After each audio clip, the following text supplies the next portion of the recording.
Hello. അപ്പോഴേ 2 ദിവസമായില്ലേ, 2-3 ദിവസമായി തോന്നുന്നുണ്ട് ഞാൻ വന്നിട്ട്.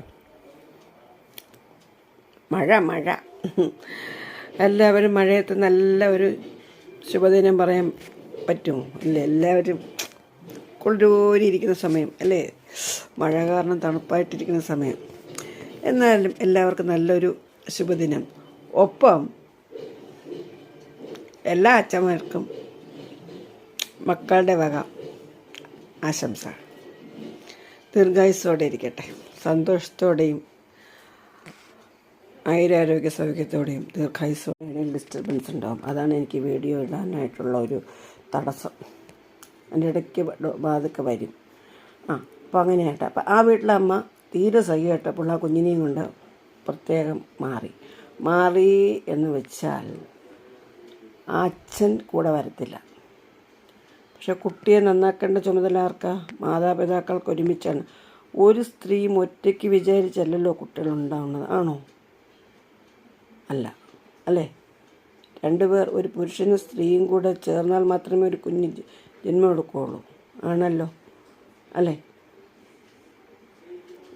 ജനിപ്പിച്ചിട്ട് അറിയുമ്പോൾ നമ്മളെല്ലാം തുറന്നു പറയണമല്ലോ, അല്ലേ? വെറുതെ ഒരു കോളം ഫാദേഴ്സ് നെയിം എന്ന് എഴുതുമ്പോൾ തന്തയില്ലാത്ത. ഹലോ. അപ്പോഴേ ഇന്ന് 2-3 ദിവസമായാലും ഞാൻ ക്യാമറയ്ക്ക് മുന്നിൽ വന്നിട്ടല്ലേ വേറെയൊക്കെ ഷോർട്സുകൾ ഇട്ടുകൊണ്ടിരുന്നു. ഇതൊക്കെ നമ്മുടെ വീട്ടിലുള്ള അംഗങ്ങളാണ് കേട്ടോ. വന്ന് കയറി വരാം, പിന്നെ പോയില്ല. അപ്പോൾ ഞാൻ കരുതി അങ്ങനെ തന്നെ ആകട്ടെ, നമുക്ക് സന്തോഷം അവർക്ക് സന്തോഷം എന്ന് വിചാരിച്ചു. അപ്പോൾ ഇന്ന് മിഥുനം 1, മലയാള മാസം മിഥുനമാസം 1-ാം തീയതി, മലയാളം മിഥുനമാസം 1-ാം തീയതി അല്ലേ. ഞാനൊരു വീഡിയോ എടുക്കുമ്പോൾ ചിലപ്പോൾ ഇതിൻ്റെ പിന്നാലെ പല സംഭാഷണങ്ങളും വന്നെന്നിരിക്കുക. ഇവിടെ എൻ്റെ മൂത്ത മകളും കുഞ്ഞും ഉണ്ട് കേട്ടോ. അപ്പോൾ അതിനെ ശാസിക്കുന്നതാണ്. നമ്മളിപ്പോൾ ഇവിടെ പോയി ഇന്നലെ ഒറ്റയ്ക്കൊട്ട പിന്നോക്കം അല്ലാത്തതുകൊണ്ട് അതും കൂടെ ഇതിൻ്റെ ഇടയിൽ കയറി വരും. ഇനി അവരൊക്കെ ഒന്ന് എവിടെയെങ്കിലും ഇരുന്നിട്ട് ഞാൻ എന്തെങ്കിലും ചെയ്യാമെന്ന് വെച്ച് കഴിഞ്ഞാൽ എനിക്ക് ഇതൊന്നും നടക്കില്ല.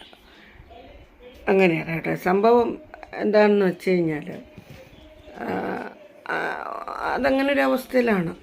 കൂടുതലൊന്നും എനിക്ക് പറയാൻ പറ്റില്ല, അതങ്ങനെയാണ്. അപ്പോൾ